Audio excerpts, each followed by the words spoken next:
তো বন্ধুরা, মিত্রদেশ ইসরায়েলে নামার আগে পিএম মোদি ডিরেক্টলি ইরানের ওপর যেভাবে ইকোনমিক বম মেরে দিয়েছে তাকে নিয়ে রীতিমতো আতঙ্কে রয়েছে এই অ্যান্টি ভারত নেতা খামেনি আর তার পুরো ইসলামিক রেজিম। আর ভারতের এই অ্যাকশান সরাসরি ইঙ্গিত যে আগামী কিছু সময়ের মধ্যেই ভয়ঙ্কর কিছু ঘটবে ইরানের ভেতর, যা ওরা কল্পনাও করতে পারেনি। কীরকম? তো আপনাদের হয়তো মনে আছে কিছু সময় আগে এই সোমালিল্যান্ডের ভিডিওতে আমি ক্লিয়ারলি বলেছিলাম যে ভারত আর ইসরায়েল মিলিতভাবে এখন আমেরিকাকেই ভারতীয় সাবকন্টিনেন্ট আর মিডল ইস্ট থেকে সরিয়ে নিজেদের একাধিপত্য কায়েম করবে, এবং এটাই কিন্তু হবে গ্রেটার ইসরায়েল আর অখণ্ড ভারতের শুরু। কিন্তু এর জন্য এই রিজিয়নে যতগুলো কট্টর ইসলামিক রিজিম রয়েছে তাদেরকে সরাতেই হবে। তো ফাইনালি এখন মনে হচ্ছে সেই সময় খুব কাছে চলে এসেছে। ইসরায়েলের প্রধানমন্ত্রী মাত্র কয়েকদিন আগে এমন একটা ঘোষণা দেয় যা রীতিমতো সকলকে অবাক করে দিয়েছে, যেখানে নেতানিয়াহুর দাবি ছিল আগামী 10 বছরে ওরা আমেরিকার ওপর থেকে নিজেদের পুরো সামরিক নির্ভরতাকে শেষ করে দেবে, আর তার জায়গায় $110 বিলিয়ন খরচ করে ভারতের মতন দেশের সাথে জোটকে মজবুত করবে। ব্যাস, এই বয়ান আসতে না আসতেই গোটা বিশ্বে শোরগোল পড়ে যায় যে এটা কিভাবে সম্ভব।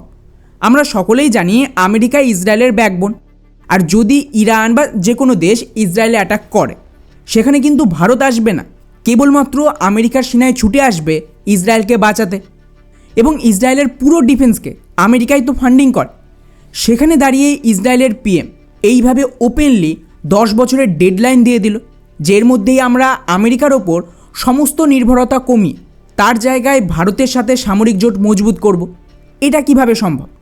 ওয়েল, এটাই বাস্তব এবং এটা আপনাদের মানতে হবে। কিছুদিন আগে যখন আমি এটা বলেছিলাম যে ইসরায়েল আর ভারত এই রিজিয়নে টেক ওভার করবে আর আমেরিকাকে লাথি মেরে তাড়াবে, তখন অনেকেই ওই ভিডিওটাতে উল্টো কমেন্ট করেছিল যেগুলো তো গাঁজাখুরি গল্প।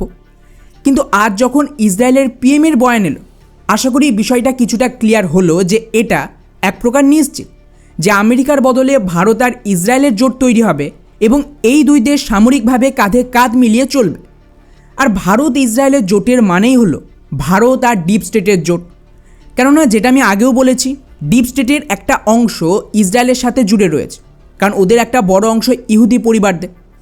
ফলে আশ্চর্যজনকভাবে একদিকে ইসরায়েলের প্রধানমন্ত্রীর এই ঘোষণা, আর তার ঠিক পরেই ভারতের 2026-এর বাজেট পেশ হয়।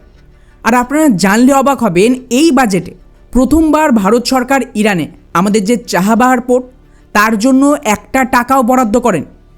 অর্থাৎ এটা সরাসরি ইরানের জন্য একটা সিগন্যাল যে ইসলামিক রিজিমের সাথে ভারত আর কাজ করবে না, বরং ইসরায়েলের সাথে মিলে ডিসাইড হয়ে গেছে ইরানে বড় কিছু একটা অ্যাকশান নেওয়া হবে। আর কি অ্যাকশান হবে? তো এখানে সম্পূর্ণ রিজিম চেঞ্জ করিয়ে ইরানের রাজা শাহের শাসন ফেরত আনা হবে এবং রেজা পেহেলভি এখানকার নতুন লিডার হবে। তো স্বাভাবিকভাবেই ভারত এই মুহূর্তে এই ইসলামিক রিজিমকে কোনো ফান্ড করবে না, বরং নতুন সরকার এলে তার সাথে রিনেগোসিয়েশন চলবে। এখন আপনারা বলবেন যে ভাই, ইরান তো তেমন একটা ভারত বিরোধী নয়, তাহলে আমরা ইসরায়েলের জন্য ইরানের সাথে রিলেশন কেন খারাপ করছি? ওয়েল, এমনটা নয়। আপনাদের বুঝতে হবে এন্ড অফ দ্য ডে ইরানে একটা র্যাডিক্যাল ইসলামিক শাসন চলছে এবং ওরা প্রো ভারত হতেই পারে না। উদাহরণ হিসেবে কয়েকটা আর্টিকেল দেখে এখানে খেয়াল করুন। এই সেম ইরানের যে মেন লিডার খামেনি, সে কিন্তু বহুবার কাশ্মীর নিয়ে সমালোচনা করেছিল আর ভারতের বিরুদ্ধে ন্যারেটিভও তৈরি করেছিল যে ভারতে মুসলিমদের অত্যাচার হচ্ছে, তাই সমস্ত মুসলিমদের একজোট হওয়ার ডাক দেয়। অর্থাৎ বেসিক্যালি ভারতে একটা ইসলামিক রেভলিউশন আনার চেষ্টা করছিল এই খামেনি।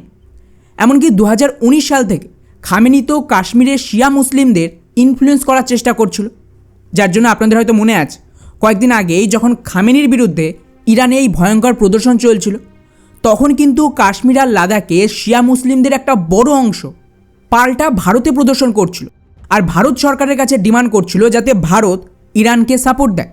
ফলে আশা করি এর থেকে বুঝে গেছেন যে ইরান আমাদের সাথে ডবল গেম খেলার চেষ্টা করছিল, যেটা ভারত সরকার খুব ভালোভাবেই জানে। তাই এমনিতেও ভারত তাকে তাকেই ছিল এই রিজিমের বিরুদ্ধে ব্যবস্থা নেওয়ার জন্য। কিন্তু এটাই মূল কারণ নয়, আসল গেম আরও খতরনাক। যেমনটা আমি বললাম যে এই মুহূর্তে ভারত আর ইসরায়েল এই রিজনে টেক ওভার করবে, কিন্তু আপনাদের মাথায় প্রশ্ন তো জাগা উচিত এটা কিভাবে সম্ভব। কারণ ভারত ইসরায়েল দুই দেশ মিলিতভাবে এতটা শক্তিশালী নয় যে ইকোনমিক্যালি আর মিলিটারিভাবে আমেরিকাকে রিপ্লেস করতে পারে। তাহলে আমেরিকাকে সরিয়ে এই দুই দেশ কিভাবে এই গোটা রিজনের ক্ষমতা ক্যাপচার করবে, আর আমেরিকা এটা হতে দেবে? ওয়েল, এর জন্য আপনাদের আসল জিওপলিটিক্সটা বুঝতে হবে যে ক্ষমতা কিভাবে কাজ করছে। আপনাদের কি মনে হয় আমেরিকা কী এমন তৈরি করে বা ওদের কাছে কী এমন রয়েছে যার দমে ওরা এত ধনী দেশ এবং এতটা শক্তিশালী যে গোটা বিশ্বে যা খুশি করতে পারে? এর সহজ জবাব হলো রিজার্ভ কারেন্সি। আমেরিকান ডলার সেই ব্রহ্মাস্ত্র যা দিয়ে ওরা গোটা বিশ্বে ছড়িয়ে ঘোরে।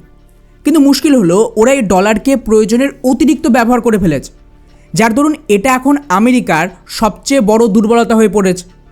প্রথমত, ডলার চালানোর জন্য প্রত্যেকটা দেশকে তার প্রতিবেশী দেশের সাথে লড়াই করাতো আমেরিকা, এবং যুদ্ধ হোক বা কনফ্লিক্ট হোক এর থেকে প্রফিট তুলত, এবং এর ফলে সব দেশ নিজেদের মধ্যে ব্যস্ত ছিল আর কেউ আমেরিকাকে টক্কর দেওয়ার মতন পজিশনে ছিল না। কিন্তু এখন বড় দেশগুলো আর আমেরিকার পুতুল হয়ে থাকতে রাজি নয়। দ্বিতীয়ত, এই সমস্ত করতে গিয়ে এবং অতিরিক্ত রিচ লাইফস্টাইল মেনটেন করার চক্করে আমেরিকার ওপর যে পরিমাণ ঋণ তৈরি হয়েছে তা মেটানো অসম্ভব হয়ে পড়েছে। আর আমেরিকার কাছে অ্যাকচুয়াল কোনো প্রোডাক্ট নেই যা দিয়ে ওরা নিজেদের দেশ চালাবে। ওদের দেশ চালানোর জন্য আরও ডলার ছাপাতে হবে এবং এর জন্য আরও ঋণ তৈরি করতে হবে। এখন স্বাভাবিকভাবেই যারা এই পুরো সিস্টেমটা চালাতো, মানে এই রিজার্ভ কারেন্সি তৈরি, দেশে দেশে যুদ্ধ লাগানো বা পলিসি কন্ট্রোল করতো, ওরা এটা বুঝে গেছে যে আমেরিকা একটা ডুবন্ত জাহাজ, একে বাঁচানো সম্ভব না।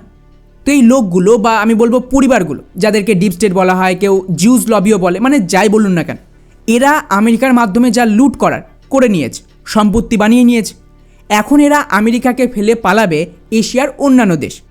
আর স্বাভাবিকভাবেই ভারত, চায়না, রাশিয়ার মতন দেশ এই সুযোগটাকে কাজে লাগিয়ে নিজেরা এবার ক্ষমতা পেতে চাইছে। তো বাই ডিফল্ট আমেরিকা সরে গেলে এই যে পুরো ভারতীয় উপমহাদেশ আর মিডল ইস্ট রয়েছে তার ক্ষমতা কার কাছে যাবে?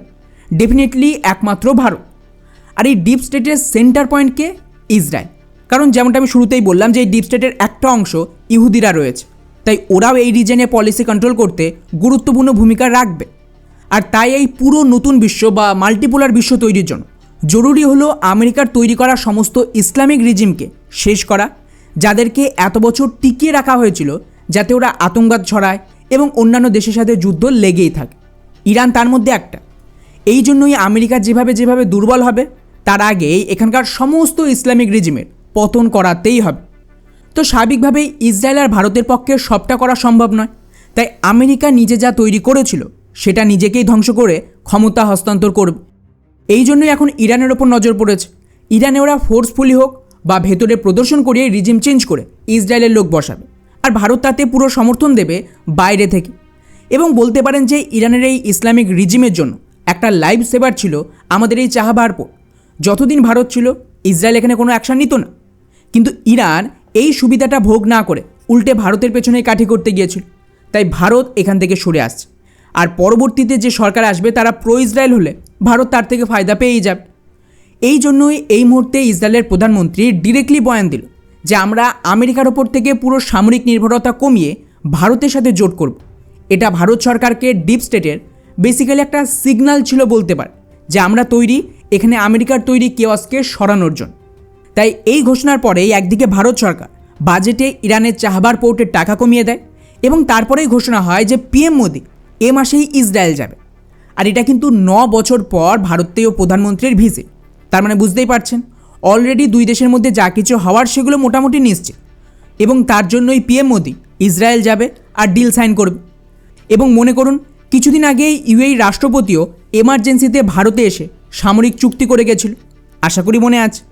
এগুলো প্রিপারেশন চলছে যারা বা যেসব দেশ ভারত ইসরায়েলের সামনে সারেন্ডার করে দেবে তারা ক্ষমতায় টিকে থাকবে এবং ভারত ইসরায়েল এই রিজনের ক্ষমতা কন্ট্রোল করবে। আর যারা অ্যাকসেপ্ট করবে না তাদের অবস্থা ইরানের মতন হবে। খুব তাড়াতাড়ি আপনারা পাকিস্তানেও দেখবেন সেম কাজ হবে। এমনকি এর একটা ছোট ট্রেলার তো দেখেছেন কীভাবে বালুচরা কয়েক ঘন্টায় পাকিস্তানের 10টা শহরে প্রায় ক্যাপচার করার মতন পজিশনে চলে এসেছিল। এবং এভাবেই ধীরে ধীরে এই সমস্ত রিজিয়নের প্রত্যেকটা ইসলামিক দেশে ক্ষমতা ক্যাপচার করা হবে। ইরান আর পাকিস্তান এই পুরো রিজিয়নের ইসলামিক ক্ষমতার সেন্টার পয়েন্ট। তো স্বাভাবিকভাবেই ইরান আর পাকিস্তানের পতন মানে এই রিজিয়নের মোটামুটি বাকি দেশগুলো সারেন্ডার করেই দেবে। তবে এই সমস্ত শুরুর আগে ভারত আর আমেরিকার ট্রেড ডিল খুবই গুরুত্বপূর্ণ। যতক্ষণ এটা সাইন না হচ্ছে ততক্ষণ এই ক্রাইসিস এবং আমেরিকার উইথড্র হবে না। ফলে ওভারঅল এটা জেহাদি দেশগুলোর কাউন্টডাউন শুরু হয়ে গেছে বলতে পারেন। দেখা যাক ইসরায়েলে গিয়ে ভারত ইসরায়েলের কী ডিল হয় আর কত তাড়াতাড়ি ভারত আমেরিকার ট্রেড ডিল সাইন হয়।